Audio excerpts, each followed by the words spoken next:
Selamat sore adik-adik semuanya. Bagaimana kabarnya sore hari ini? Yang pasti semuanya sehat dan semangat. Oke, sore hari ini Kak Ica juga semakin bersemangat untuk membawakan cerita kepada adik-adik semuanya.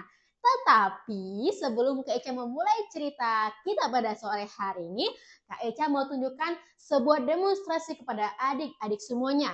Tapi demonstrasi kali ini tidak menggunakan benda, melainkan Kak Ica akan minta tolong dengan satu orang teman kalian. Ayo sini selfie, maju selfie. Nah, kali ini demonstrasinya dibantu oleh teman kita Selfie ya. Selfie di sini. Nih, oke adik-adik. Selfie dan Kak Ica, kita adalah sama-sama ciptaan Tuhan.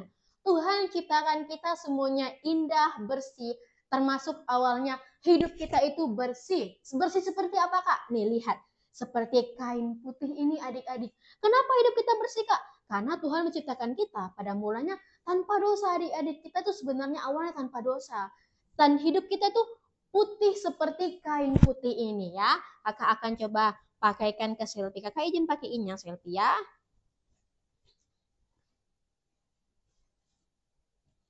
Oke, sebentar. Nah, tuh lihat adik-adik. Ini contoh ya.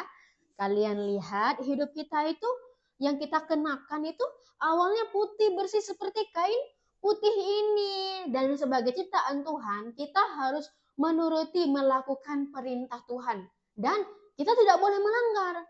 Tetapi Kak, susah atau gampang ya menuruti perintah Tuhan? Wah, kadang-kadang gampang, kadang-kadang susah Kak Ica ya. Karena memang kita tergoda untuk melakukan dosa. Kalian tahu, dosa-dosa yang kita lakukan itu dapat mengotori hidup kita. Wah, nanti hidup kita yang awalnya putih menjadi kotor. Mana Kak buktinya? Nih, coba misalnya. Kak, contoh ya Selfie ya. Misalnya nih, ketika kita berkata kasar ya. Kita berkata kasar. Kemudian apalagi yang biasanya kita lakukan Kak?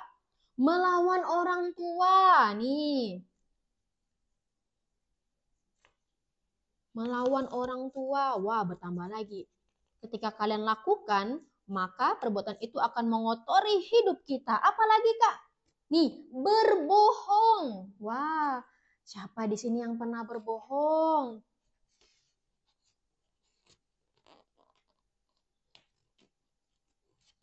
Oke, apalagi misalnya contoh perbuatan dosa yang pernah kita lakukan. Menuduh orang. Wah, menuduh orang juga berdosa adik-adik. Jadi harus hati-hati ya. Jangan sembarangan kita menuduh orang. Kalau tidak benar, itu bisa membuat orang jadi dibenci. Apalagi mencuri. Wah, mencuri misalnya pernah curi uang mamanya. Ini contoh aja ya Selfie ya. Kita semuanya anak baik. Mungkin ini hanya untuk contoh nih. Apalagi Kak, mendukung kebohongan. Misalnya temannya berbohong. Iya betul. Iya didukung padahal temannya bohong. Tapi kalian malah dukung temannya nih Kak taruh sini. Wah, lihat. Coba perhatikan. Kain yang awalnya putih bersih yang dikenakan oleh teman kita Selfie ini awalnya putih sekarang jadi apa? Jadi kotor adik-adik. Mau kotor-kotoran? Mau seperti ini? Mau? Nggak mau kan? Nah, gimana caranya Kak? Bisa tidak dibersihkan? Atau jangan-jangan udah terlambat Kak, nggak bisa dibersihkan? Nah, supaya adik-adik tahu jawabannya, adik-adik perlu dengar cerita Kak Ica berikut ini. Nanti di akhir kita akan lihat apakah ini bisa bersih atau tidak. Selfie duduk dulu, nanti Kak Ica panggil lagi, oke? Oke adik-adik, nah sekarang kita simak cerita kita pada sore hari ini. Nah, cerita ini adalah kisah tentang Tuhan Yesus sewaktu Tuhan Yesus masih ada di dunia untuk melayani adik-adik.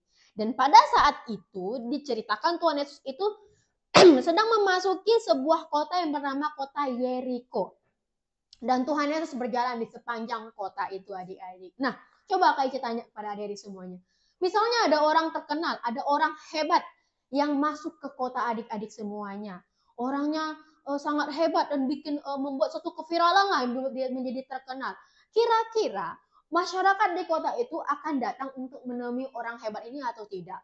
Iya, pasti akan datang kan. Contohnya aja kalau Pak Presiden kita datang ke desa kita pasti pengen melambai-lambai, pengen melihat beliau, ya kan? Nah, itu orang biasa adik-adik. Bagaimana dengan ini? Tuhan Dia bisa melakukan mujizat, menyembuhkan orang sakit, membangkitkan orang mati, membukakan mata orang yang buta, dan berbagai mujizat lainnya. Perbuatan ajaib dilakukan oleh Tuhan Yesus tersiar, terkenal sampai ke seluruh masyarakat.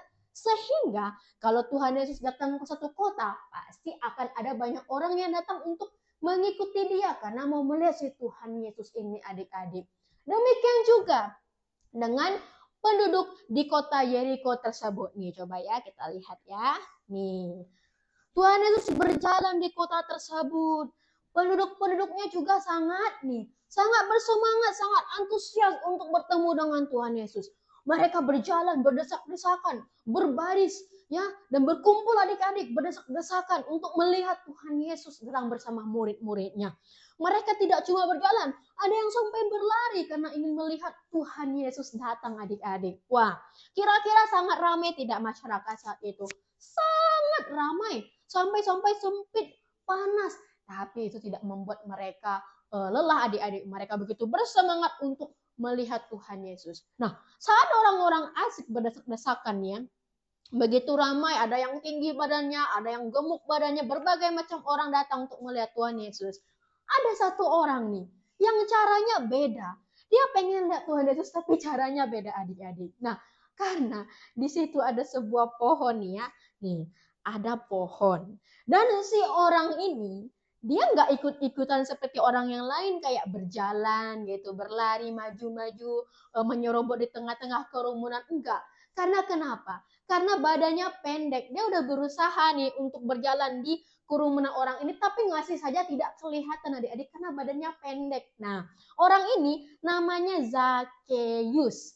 Nah, karena dia tidak bisa melihat Tuhan Yesus kalau berdiri tengah-tengah orang ini, akhirnya dia punya ide. Wah, ada pohon. Bagaimana ya? Aku harus bisa melihat Tuhan Yesus. Yang mana Tuhan Yesus itu? Aku ingin melihatnya. Wah, ada pohon. Aku panjat saja pohon itu supaya aku bisa melihat dia.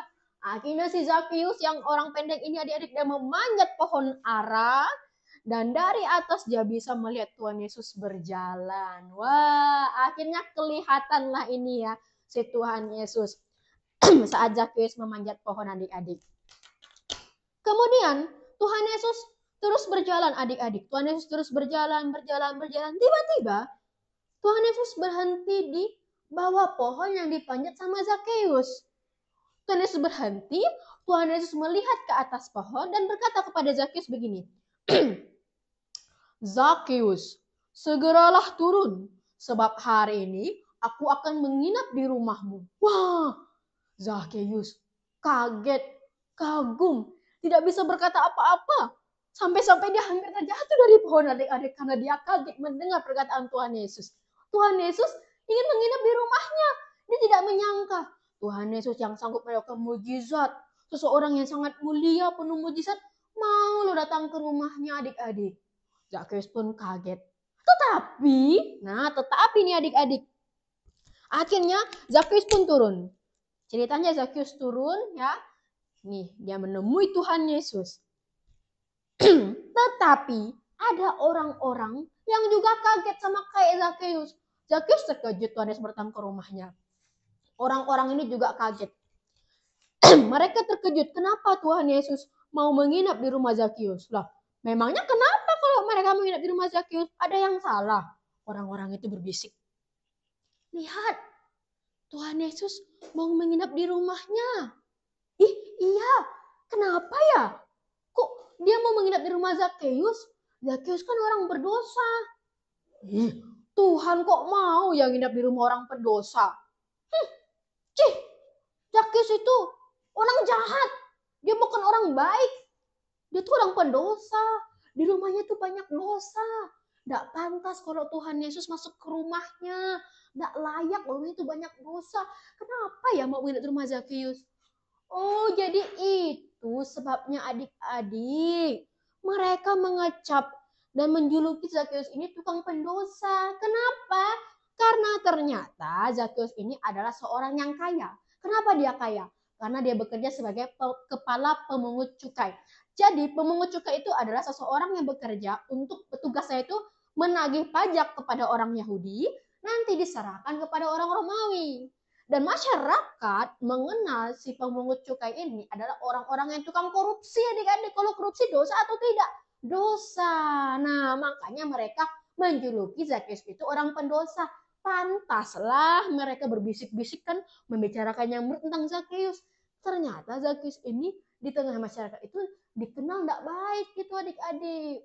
Tetapi si Zakheus tidak memperhatikan omongan orang-orang. Karena Zakheus tadi saking bersemangatnya Tuhan Yesus mau datang ke rumahnya.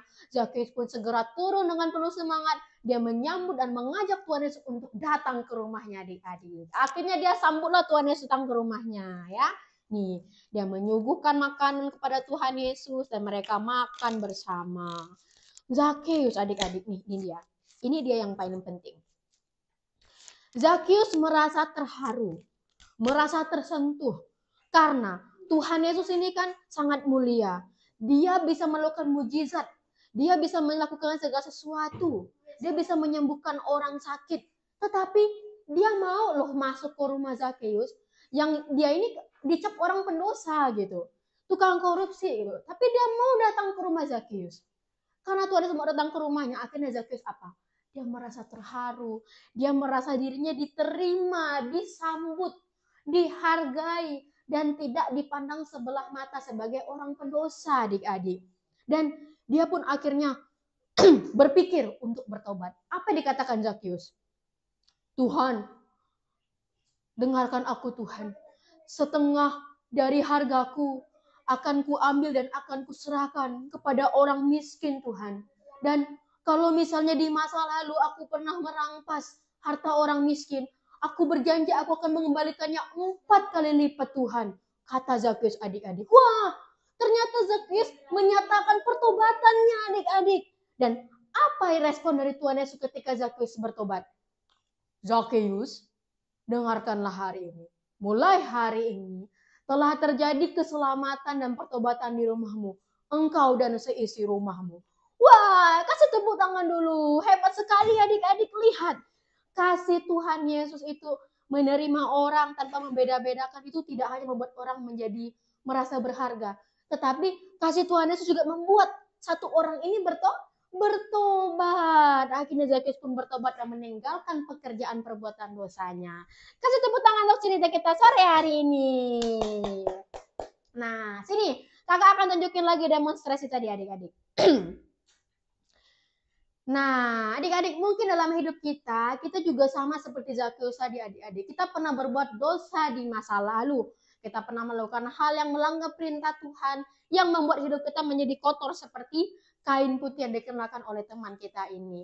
Tetapi adik-adik, orang-orang kemudian pasti akan memberi kita julukan yang tidak bagus. Seperti orang mengecap Zakheus tadi.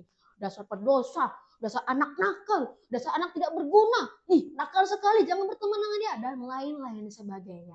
Tetapi adik-adik perlu tahu, hanya ada satu pribadi yang tidak akan pernah menjuluki kita dengan nama-nama yang jahat. Tetapi justru dia akan menerima kita dan menyambut kita. Karena kita ini berharga. Siapakah dia? Dia adalah Tuhan Yesus. Tuhan Yesus adik-adik akan selalu menerima kita. Tidak peduli masa lalu kita. Sama seperti Tuhan Yesus menerima Zakheus tadi adik-adik. Yang dia itu adalah orang pendosa ya kan. Dibilang sebagai tukang korupsi. Tetapi Tuhan Yesus tidak menolak Zakheus. Dia menerima Zakheus. Demikian juga Tuhan kepada kita. Tuhan pastinya akan menerima kita karena kita semuanya berharga. Meskipun di masa lalu kita pernah berbuat dosa. Tetapi Tuhan tidak membeda-bedakan. Siapapun yang ada di dunia ini, Tuhan terima adik-adik.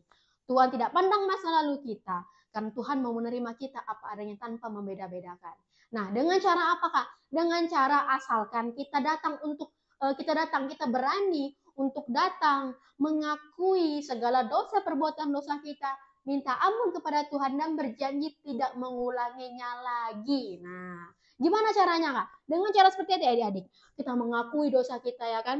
Kita berjanji tidak akan mengulanginya lagi. Maka apa yang terjadi? Maka Tuhan akan melupakan segala perbuatan dosa kita. Tuhan akan mengampuni segala perbuatan dosa kita. Dan Tuhan tidak akan ingat-ingat lagi. Mungkin tadi awalnya kita dianggap jelek di mata orang-orang. Dasar anak nakal, dasar anak durhaka. Tetapi lihat, Kalau kita mau mengakui perbuatan dosa kita, dosa itu akan hilang karena Tuhan sudah hapuskan. Tuhan sudah ampuni adik-adik kita semuanya. Nih, coba lihat satu persatu. Hidup kita akan kembali bersih lagi. Nih. Wah, apa yang terjadi adik-adik? Lihat, sudah bersih lagi kan? Sudah bersih kembali adik-adik. Dengan cara apa tadi? Kita mengakui kita datang. Dan jangan takut adik-adik karena Tuhan itu menerima kita apa adanya. Tuhan menganggap itu yang ini berharga. Jadi kalau kita sudah bersih, kita sudah diampuni sama Tuhan, jangan kita ulangi lagi perbuatan dosa di masa lalu. Dan kita jaga hidup kita dengan cara jadi anak yang baik dan taat pada perintah Tuhan. Demikian cerita kita sore hari ini. Sampai jumpa Selfie. Sampai jumpa.